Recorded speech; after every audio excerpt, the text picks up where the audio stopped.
Nice buns, soft, fluffy, and ultra-low net carbs. Discover Hero Bread, the delicious ultra-low net carb bread with incredible taste and texture. Hero Bread has 0 grams of sugar and is under 100 calories per serving, plus high in fiber and up to 10 grams of protein per serving. Available on Amazon.com, Walmart.com, and Hero.co. That's Hero.co. Order from Hero.co now and get 10% off your purchase with promo code IHM10.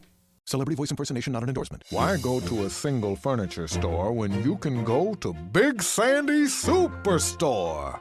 Shop and compare America's top 5 mattress brands, plus Nectar and Purple. And choose from over 22,000 in-stock appliances from the top brands at the guaranteed lowest price. Or furnish the room of your dreams with a large selection of American-built furniture. With financing plans for just about anyone, there's nowhere else quite like it. Big Sandy Superstore. The following podcast is a Green Fresh Media production.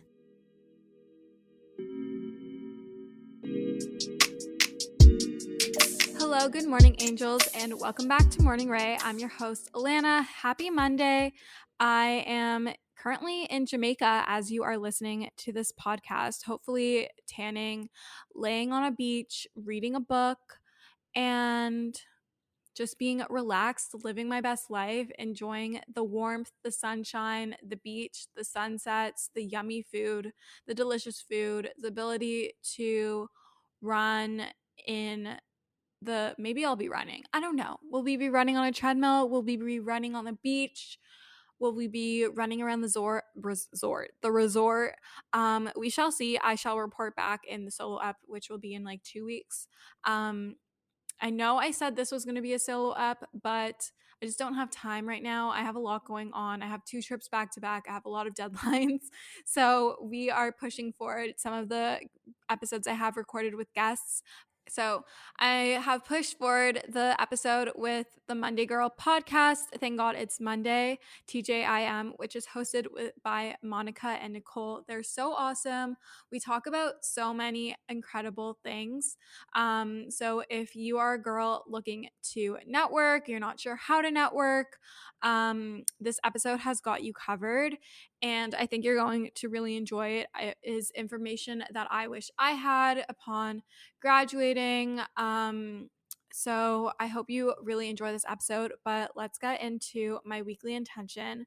My weekly intention for the week that you are listening to this, because I am pre-recording, my weekly intention is to not stress about things I don't need to stress about. I have 2 trips back to back, and I know everything's going to work out, but I just know myself. I'm going to stress for no reason and work myself up and make myself feel really anxious. So my weekly intention is to not stress about things that aren't worth stressing over. And then that leads me into the tip of the week, and that is to lean into journaling practices when you are feeling overwhelmed. And this doesn't necessarily have to be like journal prompts per se, but even the act of writing down a daily goal for yourself and then writing out your must-haves, like 3 things you have to do today and 3 in the day and 3 things you would like to do.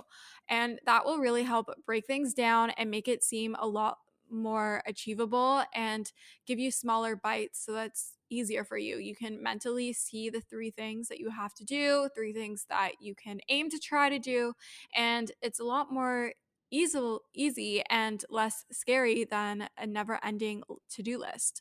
So I encourage you to write down a goal for yourself every day, whether it be to drink water, move, get fresh air, make some meals, be mindful in your scrolling, mindful in your eating, whatever it may be. Set a little goal for yourself. I did a numerology reading and she told me it's important for me to write little goals for myself or make a little plan for myself for the day, whether it even just be like, today you're going to clean the apartment, today you're going to do your washing, today you're going to go on a run, something like that.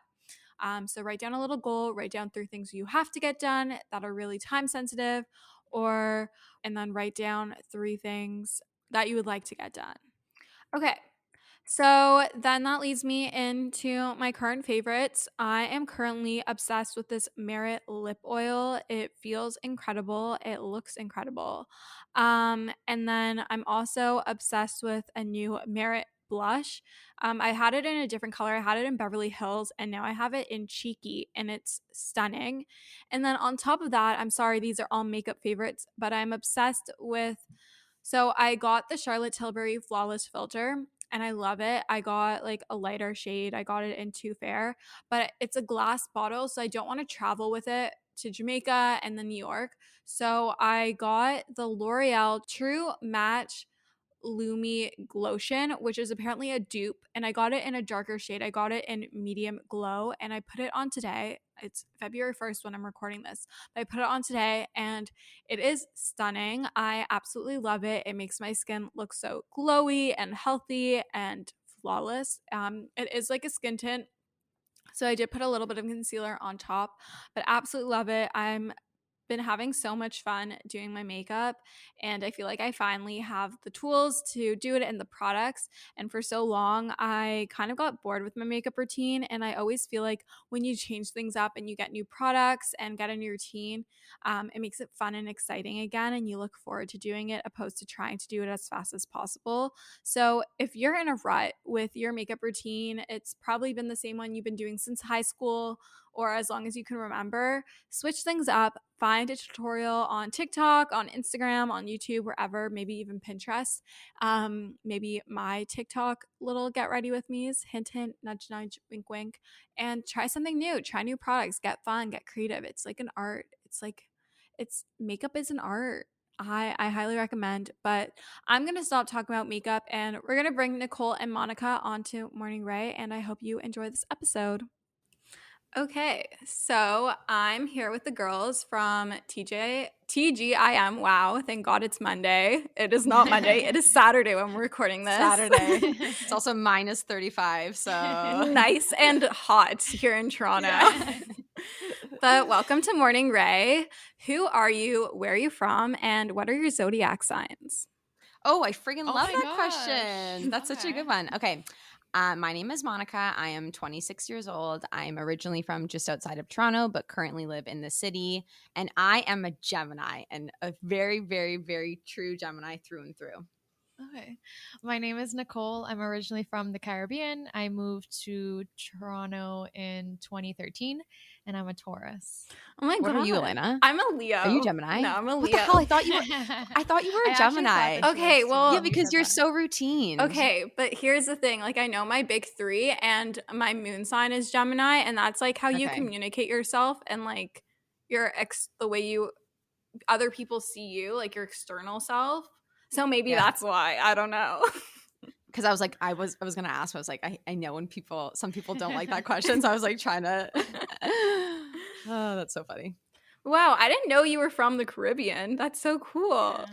She's an island gal. Oh Lord. What was that like? Little side tangent, but what was that like growing up there and then like moving here? Culture shock when I moved. There was like, it's so different in so many ways. And then when because I went to Ryerson, studied marketing there. Hi. And I studied marketing there, but I would go home from December, like all of winter break and all of summer. So literally as soon as my exams finished in April or June or whatever, I would go home until September, like first week of September. So I felt almost like an exchange student for a really long time. And it wasn't until maybe 2017 that I was like, okay, I like this city. And that's like 4 years later. But I still feel like, and this is I think pretty normal for people who move to a different location. Actually, maybe not all the time, but Toronto is your home. But like I was like, oh, welcome home to the city when she came back from Christmas break. And she's like, it's not my home. Like home is my home. And I'm like, I know, like there's still such an attachment. Yeah, it doesn't feel like, I mean, I talked to my therapist about this. It feels like two different worlds that you have to try and like navigate at the same time. Because like you still have all the culture, all your friends, all your family, like everything's there. And then you are building this other life with other friends, other people that are now becoming family. And like you're building your life, but your life is still there. So it's like two different worlds that you're trying to mesh, but they just like don't really mesh. So it's hard. We're working on it. It's a big work in progress. But wow, no, I feel that a little bit, obviously not on a greater like not that extreme, because I grew up in Thornhill, which is just north of Toronto, but it's a very tight-knit like Jewish community, and a lot of my friends from like childhood are still there, and my parents are still there, and my sister and like her husband are there. And so like now building a life in Toronto, like it feels like two different worlds, and like trying to make them match, because now I have like my Toronto friends and like friends that aren't from like this like very Jewish closed off bubble that I grew up in, which is like refreshing, but at the same time it's like a dance. It's hard to manage. Yeah, and it's hard to manage. I think I feel that too, just from being outside the city. I still call Toronto my quote unquote home, but I still feel that there's like definitely a difference between the two locations. I mean, there's also like this like not attachment. People don't really understand, like in terms of like back home, I tell people like, oh, we can't buy a house yet, it's really expensive in Toronto, and they're like, I don't get it. Like we all have houses, and it's like, no, like you don't get it. I got outbid by 400K. No, like it's a different world. So I think it's really hard for them to understand like why. It's also like too, a lot of people who don't live in Toronto or don't appreciate a city landscape don't understand how and why we pay what we do to have this lifestyle, why we live in a box, why we want to stay here in the pandemic when everything's shut down. Like, you know, like no one gets it. But I think Toronto's home and I love it so much. There's just so much opportunity, and there's so much like creativity in the city, and there's so many just like different avenues you can take, different ways to not only make income, but just like make a life and like bring yourself joy and all this kind of things. Even in the midst of a pandemic, you can start a side hustle, and like, there's just so much opportunity here. And speaking of opportunity, on Monday Girl, you guys talk a lot about networking and the importance of networking, and it's a huge networking platform for specifically females. So I'd love to hear what you guys think on why network is so important and how to use Monday Girl to help females in the city. I do have a lot of Toronto-based listeners, so I'm sure they would love to know. Yeah, so basically networking I think is everything. But that being said, networking sucks. So basically when Nicole and I joined Monday Girl, we were feeling extremely unfulfilled in our roles. We sat side by side in cubicles. Every lunch hour consisted of vent sessions, just talking about how it was so hard to reach out to different people on LinkedIn. No one was responding to us. It's also extremely intimidating to just go to an event. I would like to say that I'm an extrovert, but also an introvert, if that makes sense. So going to these events just seemed, you know, daunting. And like when I was at Western, I went to Western and Fanshawe for a joint diploma degree program in journalism. And so I was used to communicating. I had a good network there. Like I did my extracurricular activities. I was a part of a lot of different things. And I felt like I knew the right people. When I came to the city, even though I grew up in and around Toronto, I was like, holy hell, I have no contacts. I don't really have those connections to mentor, to have candid conversations with. And I was just feeling extremely lost. So I ended up connecting with Istiana and Rachel, who had also gone to Western. And since then, obviously, our roles have evolved with the business. And I brought Nicole in 2019. So why is this so important? Networking or your connections and building your network is the basis of everything, in the sense of if you need advice for industry conversations, industry steps, decisions that you're making in your career, you need to have those people to turn to, and people with different experience. They can't just have one linear path.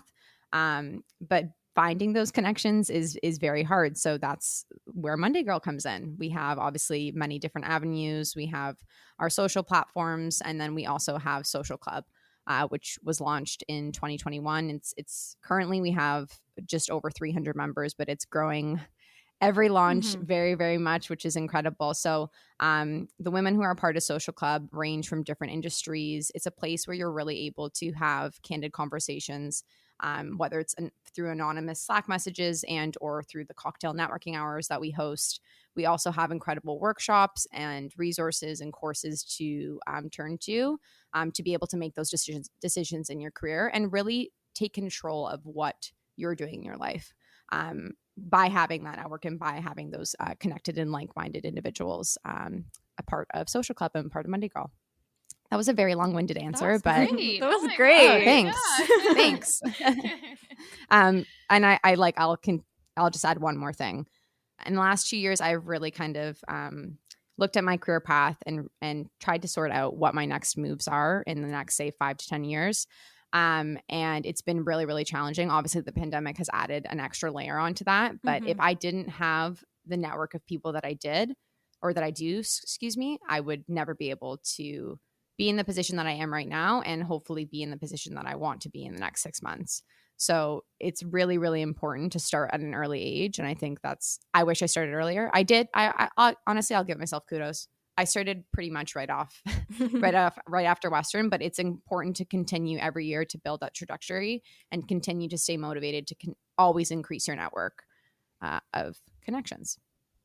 End scene. Yeah, I get asked all the time, how do you network? Like, how do you approach someone that you want to have like a coffee date with or something? Do you have any tips specifically for college students or maybe recent grads, or even, I find it's even hard, like, even if you've been in the working world for a few years, how to network and how to approach going up to someone, maybe asking them for a mentorship and finding that right mentorship?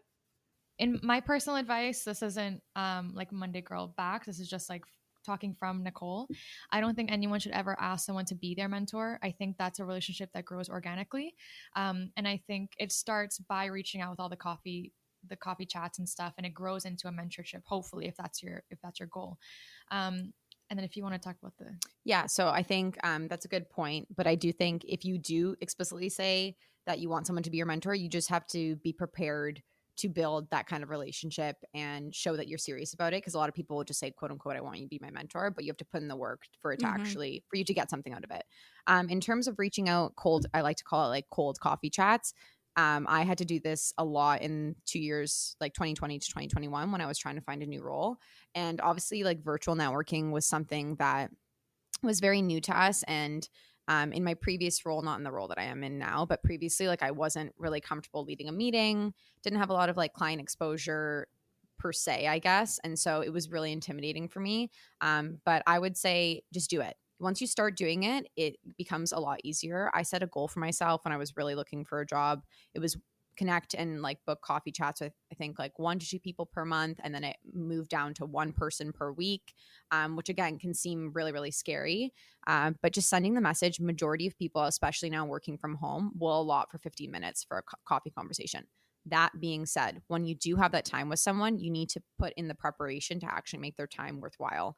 So before every coffee conversation, I would essentially prospect that person. I'm in sales, so it's like a little bit different, but I think this is good advice for anyone who is outreaching to have cold networking conversations. You have to make sure that you are looking them up, understanding their background, what you want from the conversation. That's not like, I want a job from you. It's because that doesn't work.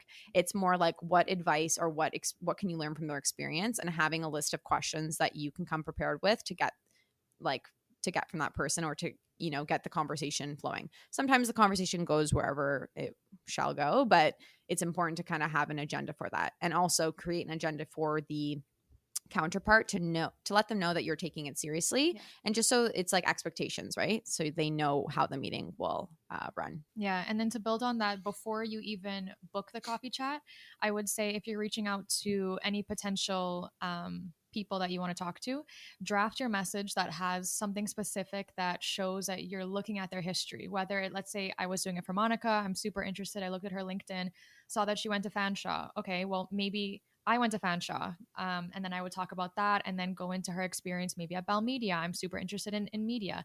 I would say this part of your history and your X role is interesting me because X reason, and I want to get into Y and blah blah blah. Yeah, like truly make it show that you are looking into their history. What do you find interesting? Something that will make you stand out as a potential connection. Yeah, exactly. Because I think it's when people aren't prepared for those conversations that your brand and your lasting impression on these key contacts is really important. So just making sure that you have the preparation ahead of time is crucial. And don't be afraid to put the agenda in the meeting invite. No, I do that every single time. Yeah, because then it gives them time to have an idea of what the meeting's about, and also to come prepared with some great answers that you can potentially give. I back all of that 100%. Something I loved to do, and like I still do it sometimes, obviously not as much because I'm not actively looking for another job, or like I'm very content with where I am right now. But I would look at companies that I could see myself working at, and then find someone in a role that I think I could have in a few years, or maybe in the future, like nearby. and I would research them, look through their history, reach out to them.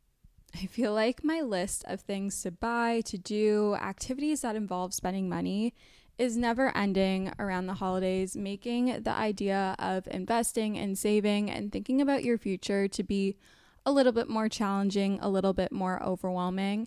Acorns makes it easy to start automatically saving and investing for you, your kids, and your retirement, even during the holidays. You don't need to be an expert. Acorns will recommend a diversified portfolio that matches you. You don't need a ton of time. You can create your Acorns account and start automatically investing your money in just 5 minutes. You don't need to be rich. Acorns lets you get started with the spare money you've got right now. That could be $5 a day or even just your spare change. That's right, Acorns can round every purchase you make up to the dollar and automatically invest your spare change for you. And you can get bonus investments just for buying the stuff you need from the brands you love. I personally love Acorns. It's simplified the investment process, which can be overwhelming and intimidating, but it just makes it so simple, so easy, and something more accessible no matter how much money you have to invest.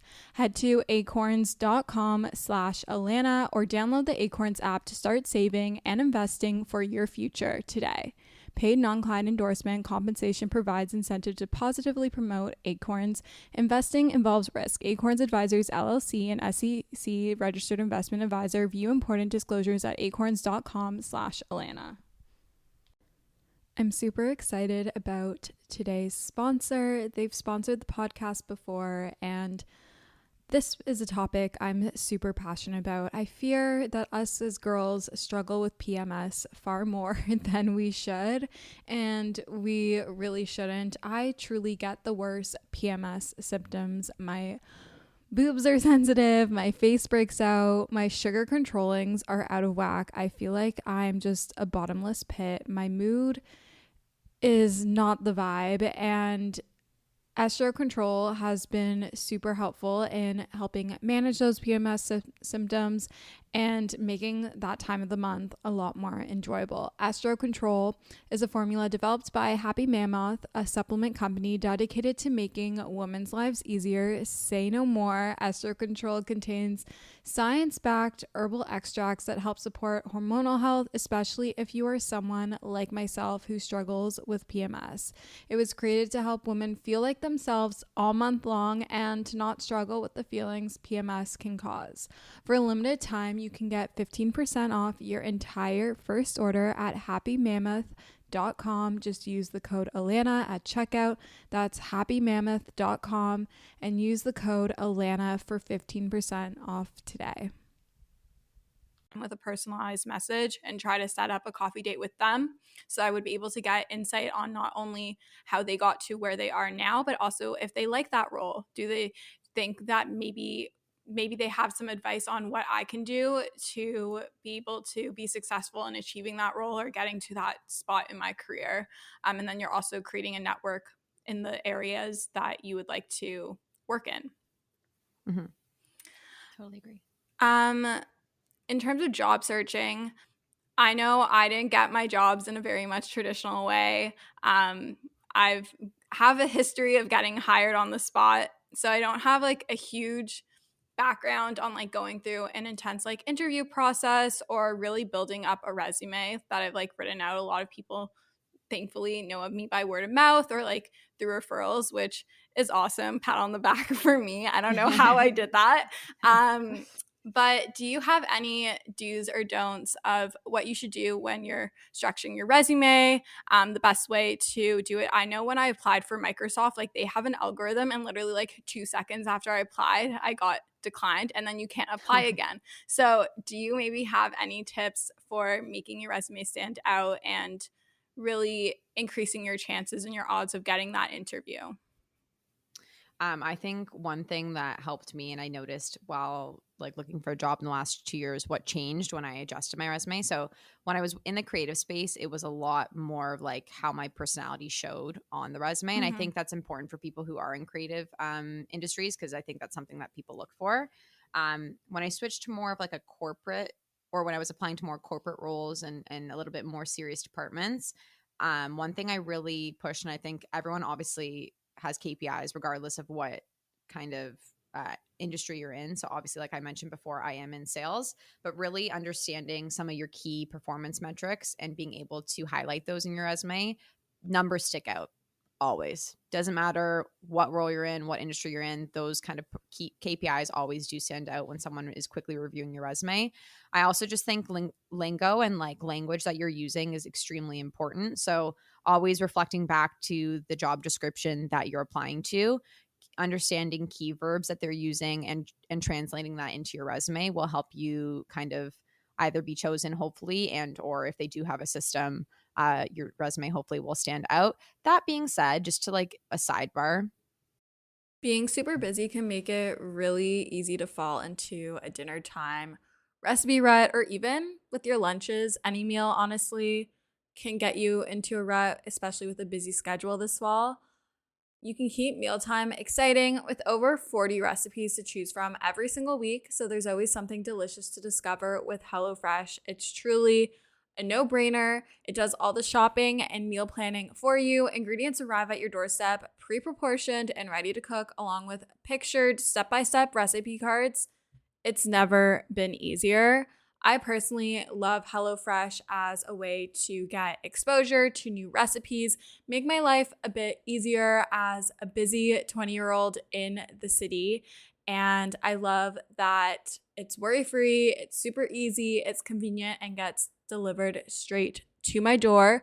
Go to HelloFresh.com/50Rae and use code 50Rae for 50% off plus free shipping. That's HelloFresh.com/50RAE and use code 50Rae, 50RAE for 50% off plus free shipping.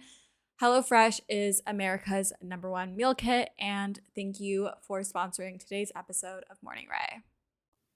It's hard out there. Mm-hmm. And these systems that are in place for these large tech companies or just large corporations in general, it's honestly, in my opinion, sometimes just like not fair, because like a lot of people just don't have a chance. And I think one thing that helped me in my current role and at my current company, they don't just look at like hardcore technical skills, they look at core competencies. And I think that's such a good approach, because so many things can be learned, but those like soft skills a lot of the time cannot. So things that you mentioned on our podcast, such as like time management, drive, passion, those things you can't teach someone, right? Mm-hmm. You just have to have those inside. So being able to obviously like review your resume with either someone in that role and or just being able to compare and contrast the job description with your resume is extremely important, and taking the time to adjust it for each role that you're applying to, because not every company will have the same expectations. But also just knowing that like it is a little bit difficult, and if you have a system such as the experience that you described, like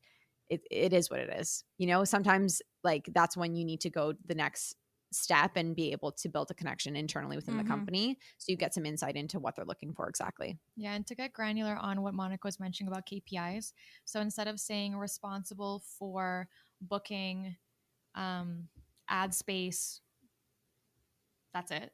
Yeah. Because a lot of people start, that's how the resume starts, like responsible for X, Y, and Z. Instead of saying that, say managed X number of accounts with an X number, generating X number of revenue, or, you know, show your results, X number of budget. Like, yeah, like say these numbers. Like no one's really going to be as impressed with just what you do as opposed to what value you brought the company, and seeing how much value you brought will make you a preferred candidate. I'm not sure if you've heard of the STAR method, but that's something that I've used in interviewing. So it's like situation, task, action. I'm not saying that right, but basically it's like what you were given, what the task you were given, and what your result was. And I think you can translate that to your resume building as well. Again, what Nicole was saying, like not just flat out making a statement, but showing how you performed in that specific responsibility or task. Just a shameless plug too. Monday Girl is hosting a free resume workshop. Not sure when this episode comes out, but it will be in January, just to give a little bit of a sneak peek as to what our social club members get a part of Monday Girl Social Club. So we have like one-on-one resume reviews that you're able to really get super granular with your resume, build different templates, and get some feedback when applying for a job. So if you do sign up for Monday Girl Social Club, you're able to get that experience as well. Yeah, and Monday Girl Social Club also has a bunch of amazing recruiters from companies like EY, from Facebook. From Meta. Oh, oops. Yes. It's okay. So as a social club member, you have access to advice from so many amazing people in a variety of different industries. And it's just a great way to get a better understanding of what employers are looking for in a candidate and to make yourself stand out as one. This episode will be going up a bit later, but that is not an excuse for you to miss any future events. So if you don't want to miss anything, make sure to follow Monday Girl on Instagram. I'll have it linked in the show notes, and sign up for Social Club so you always know what's going on and you reap all the many other benefits. You guys previously spoke about how you transitioned from working at jobs that you weren't super happy about into new roles. I know this can be something that's really challenging. It can be scary. There's a lot of fear, like, what if I hate the next job, or how do I even resign from my other job? Like, I know when I resigned from the previous agency I was at, like, there was so much guilt in resigning, and I feel like there shouldn't be. So do you have any tips for going about starting to search for new jobs while holding a current role, how to make that transition once you secure that job, and so on? My story is a lot shorter, so I'll go first. When Monica and I were working at Bell Media together, I knew that the role itself wasn't going to be anything that I was going to grow in. I knew it was something like a foot in the door. So I gave myself a year. I didn't want to stay longer than a year. I went in and accepted the job knowing that. I was very vocal in the last 4 months of being like, I'm done after the year. Like, I'm looking for new jobs. And I had friends who were in recruitment, and I had told them I'm looking for new jobs. When that year mark came, one person reached out to me and said that there's a job at a bank if you're interested. It was completely out of my comfort zone. But I said, you know what? My goal was a year. I don't even care if this is like something I'll be good at. I don't even know if I'll be good at it, but I'm going to do it. Like, just fuck this. Let's just make this transition, and like, it's an adventure. And if I don't like it, I can leave. Like, nothing's really permanent. So I did it. And 3 years later, I'm still there. And it's been great exposure. It's been great experience. I wouldn't change what I did at all. And I think just having the confidence in yourself to just go and do it, and also giving yourself mini goals, even if you're going in and you only want to stay a year, if you want to stay 2, if you want to get a promotion or something, just like give yourself these small goals. Yeah, so my story is a little bit different. I was in the same position like Nicole, but I started a little bit later. And then I was obviously like I mentioned before, really trying to like ramp up my networking and build my network and connections as I was kind of building my career path. I actually did want to stay in television. My whole dream was to be in brand partnerships and work for Bell Media. Like, that was like the goal from Western. And then the pandemic hit and shit hit the fan. So it obviously like just completely put everything on hold, just because a lot of companies were unsure, you know, and hiring in general just kind of paused. I ended up I did get a role in brand partnerships like a lot later than I wanted to. And it was through a mentorship with my boss at the time that she hired me after, but that wasn't my intention of starting the mentorship. I just knew that I wanted to learn as much as I can about the department and the role to make sure it was a good fit. And ultimately, obviously it was. And then when a position came up, she was able to hire me. Unfortunately, the company that I was with went through a massive restructure, and I didn't have job security. So it led me to searching for another role yet again. And I say this to her often. It just felt like the interview process was like never ending. Like, at one point I was interviewing for like 2 different companies, and I felt like I had an interview every other day. Like, it was just exhausting. And like, often, I know a lot of people can relate to this nowadays. Like, interview processes are so long and like so drawn out, and it's fine. I get it. Like, it's a very competitive market right now, but it's also, it can be a lot. And like, my mental health was low. That being said, going through that experience and how I looked for a job moving forward after that, which led me to my current role, interviewing smarter and like preparing smarter. So I would still fully have my preparation and feel like I was ready for the interview and use all the same tactics. But that being said, I would still have a life because I think it can be super disappointing. Like, at one point I was interviewing with a company for over 6 weeks, and I made made it to the last round, which was like a 3.5-hour interview. Oh I my thought I had it in God. the bag. And then right before Christmas, they told me that I didn't get it. And I was like crushed. And like to start that process over again, I was like, I physically can't do it because it's like a full other job. So you mentioned like, how do you manage kind of balancing your current role and looking for a new role? It's hard. I'm not going to lie. It's definitely hard. But I think kind of using some of those skills that you mentioned, like time blocking and really dedicating, say, 1 hour here, 1 hour there to preparing for an interview instead of just like a huge chunk of time. And also knowing like to be efficient in that preparation and not let it draw out because it can be time consuming, right? Or so it can be taxing on your mind. And then I think overall, it's just like your mindset. So a lot of people don't understand that interviewing is all about how you are in that moment. Yes, you have to be prepared, but it's how you present yourself. And you have to present yourself the best way possible. And the only way to do that is to feel confident within yourself. And so really understanding how to put yourself at ease is like one of the biggest things in my opinion. Yeah. And to add on about the guilt, that part of your question was, how do you manage the guilt? Don't feel guilty because if something was to happen to you, they would replace you in 2 seconds. Exactly. So you are a number. You are a number. Yes. Sorry. Like, no matter how, and if your boss is amazing, which some of us are lucky to have amazing bosses, they will be happy for you and your growth. And our old boss at Bell, he is amazing. Shout out to Sean Clark. He's the best person in the whole world. When I gave my resignation letter, he was like, good. Yeah. I'm happy for you. And that's how it should be. Yeah. No one should hold you back. And if they do make you feel guilty, that's not the right leadership you need in your life. And like, that's a red flag you should have left anyway. Yeah. It's like the toxic ex-boyfriend that keeps coming back. I love that so much. I've noticed That's too real. toxic men. We love them. We love them so much. We can do a whole nother podcast episode on that. Oh, we shall, Alana. We shall. Dating in Toronto. Oh, what a friggin'.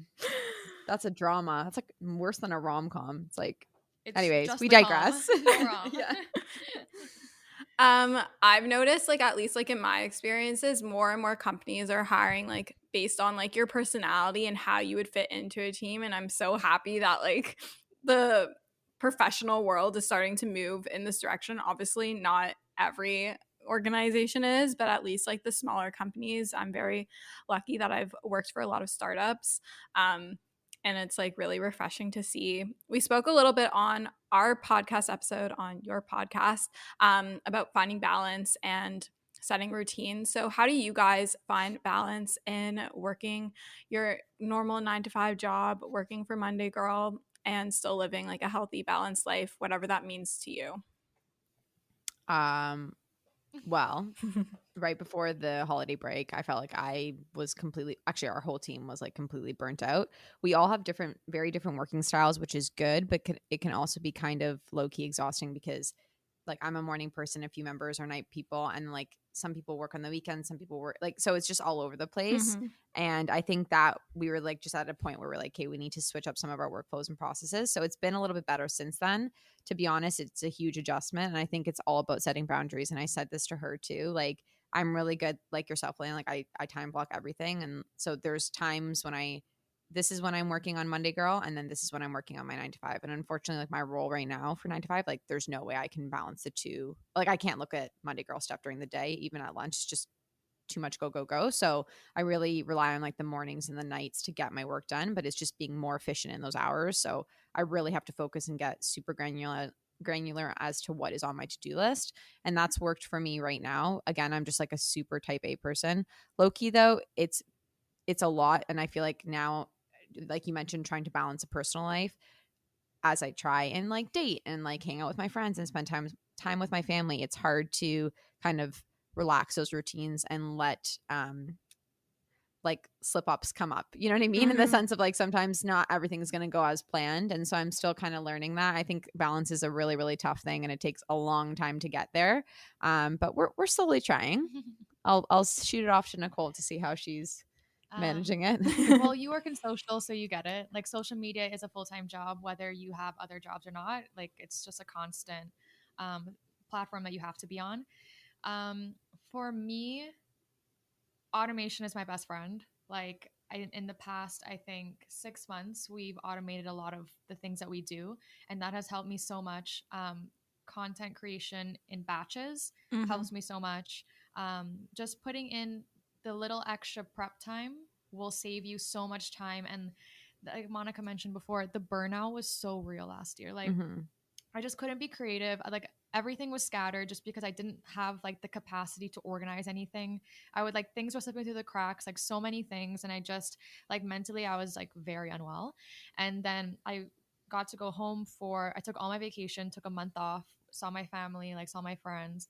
And when I came back, like Monica was like, why are you excited to work? She's like pinging us on January 3rd, being like, good morning, X, Y, and Z. And I'm like, honestly, Nicole, like, give me a minute. It was just like such, like, I needed it so much. And I was so excited to come back and like be creative again and like see what works, see what doesn't, and, like do all like like you were mentioning before, all these like experiments on social, like, does this work? Or like, like A/B test. And I think really utilizing your sick days or your float days or whatever you have, like really unplug, because if you let it build up to the point that it's burnout, you're going to be working, but like there will be no output. It'll just be like churning with nothing coming out. So yeah, I think that's huge. Actually, we started saying like a few of our team members would be like, hey, I'm taking a wellness day on this day. And it's just like more of like, because we work all the time, weekends, weekdays, it's like, don't talk to me on this day, and like I think it's good because you have to respect that too, right? Yeah. And if the person that was doing the wellness day starts texting us, we're looking at our partner right now. She would always do that. It's like, why are you online? Yeah, like, get offline. Like you need to unplug. And I think having supportive people around you, whether it's your boss in your 9 to 5 or it's your coworkers in your side hustle, like just having people around you that will support these wellness days, support like mental health, understand even if you don't overshare about it. You don't really have to explain why you need a mental health day, just take it. And then people that will not force you to do it, but encourage you to really, if you're going to use that day, unplug. Like really don't do anything. We will take anything off your plate that we can do. But take time for yourself or everyone around you will suffer. Agreed. I think it's so important to like learn from your past experiences. Like I've experienced burnout so many times, and like now I'm starting to finally figure out what my like little self hints are that I'm like nearing the path of burnout. And that's like when I really lean into those self-care practices. I really lean into communicating with my coworkers or my support system or individuals within like the creator space for me of how I'm feeling, or going to a therapy session with my therapist. We're big advocates of therapy on Morning Rae. Just like really being aware of like how you're feeling mentally and physically so that you can prevent the extremes from happening. I was also like this with my coworker Ashley at my old job. She would take a day off and she would still be answering emails, and I would text her. I'm like, Ashley, get off your email. Like you are like, you're off right now. Like I will answer the email for you. Like like just relax, like unplug. So it's also a level of trust, right, Elena? Like that's another thing too. And it's hard to like dedicate or like delegate your tasks to other people that you trust. So it's also like a control thing. Also a guilt. Like if you're not feeling productive and you're not doing, work, like there's a guilt, this capitalist which it guilt. Shouldn't be either, because just schedule it for another time. Like nothing will crumble. Like it'll be fine. And like I've learned, like I've delegated a lot of things for my side hustle now that I'm like able to. Like I have someone who edits my YouTube videos for me because I really wanted to continue doing YouTube, but I couldn't, because if I did, I was literally going to burn out again. So I found someone that I really like to work with. Personalities, we work really well. And then bonus, she's really great at editing videos and edits the way I do. So she takes care of that. I have someone who produces my podcast for me, so that takes that off of my hands. And then the other things I do myself. And if I feel overwhelmed with brand deals and like say things are picking up at work and then I have a million brand deals, I've learned to be very communicative with my contacts and be open. Okay, hi, I'm just like struggling a little bit, or this week there's a lot of things. Is it possible to push the deadline back by a few days?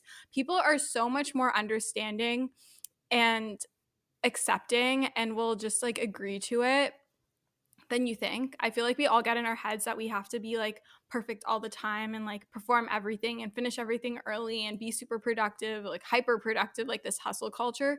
And like we're scared of people being like, oh, she didn't complete this on time, like I never want to work with her again. Obviously, like if you keep doing that and you're not communicating it, that's like a whole different story. But if you're It's an like issue, yeah. open, people are so like, they're nice. People are human. They experience it too. Like they're going to understand where you're coming from. 100%. Yeah. And like you being the one to initiate these conversations of like, can we push it? I don't have the time for this, will make the people around you more willing to also say their boundaries. Mhm. Yeah. So it's kind of like a give and take. 100%. Yeah. Yes, and we're just going to wrap it up. So I always like to ask my guests to leave my listeners with one piece of advice, a resource, a podcast, a book, whatever it may be. So you can each do one, but what's something you want to leave the listeners with? I would say two things. One, don't be too hard on yourself, because I think that's something that I've struggled with many years, and you have to celebrate your wins. And a resource that I find just incredibly helpful, and Nicole's going to roll her eyes because I bring them up all the time, is the Skinny Confidential, Yes. Lauren and Michael Bostic. They have such a variety of guests on their podcast, and it can, like, there's always key takeaways from every episode, and it also just gives perspective into many different topics you might not think about. So from entrepreneurs to people and authors who are like well experienced, I think their podcast is just incredible. One piece of advice I would leave is just apply. If you're looking at a job and you don't think you can get it, apply anyway.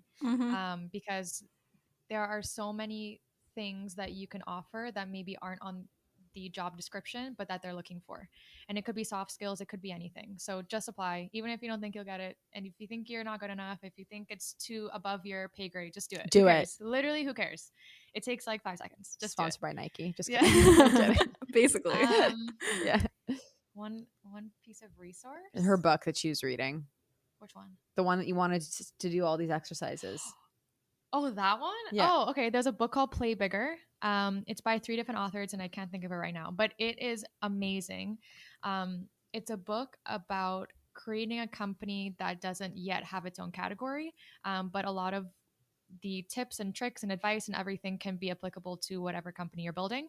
So if you do have a side hustle, or if you are the CEO or a founder or anything like that, I would highly recommend a book called Play Bigger.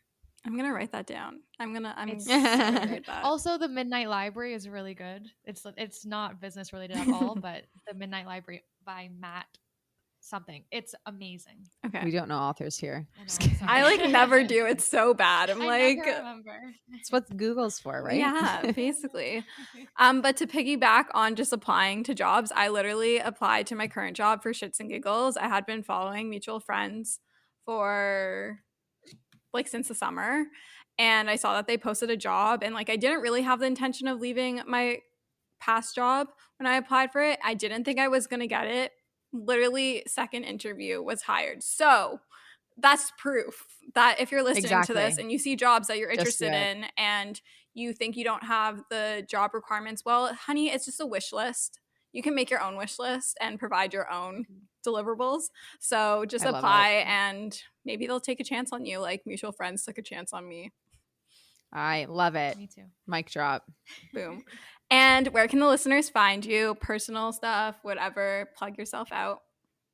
So you can subscribe to the newsletter, the Monday paper, at mondaygirl.ca. And you can also sign up for the waitlist for Social Club on mondaygirl.ca as well.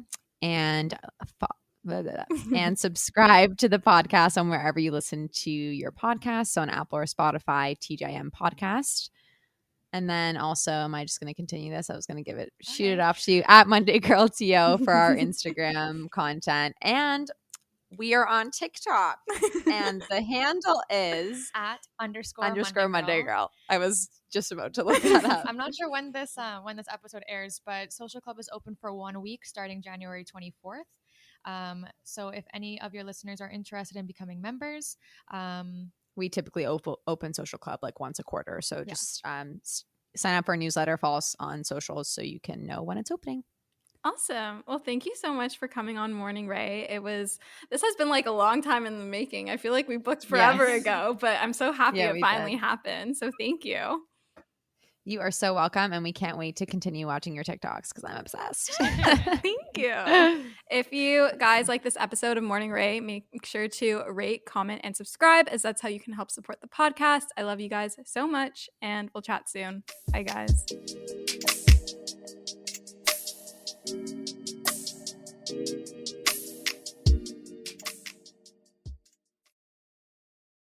With Lucky Land Slots, you can get lucky just about anywhere. Dearly beloved, we are gathered here today to... Has anyone seen the bride and groom? Sorry, we're here. We were getting lucky in the limo and we lost track of time. No, Lucky Land Casino, with cash prizes that add up quicker than a guest registry. In that case, I pronounce you lucky. Play for free at LuckyLandSlots.com. Daily bonuses are waiting. No purchase necessary. Void where prohibited by law. 18+. Terms and conditions apply. See website for details. Okay, round two. Name something that's not boring. A laundry? Ooh, a book club. Computer solitaire, huh? Ah, sorry. We were looking for Chumba Casino. That's right. ChumbaCasino.com has over 100 casino-style games. Join today and play for free for your chance to redeem some serious prizes. ChumbaCasino.com. No purchase necessary. Void where prohibited by law. 18+. Terms and conditions apply. See website for details.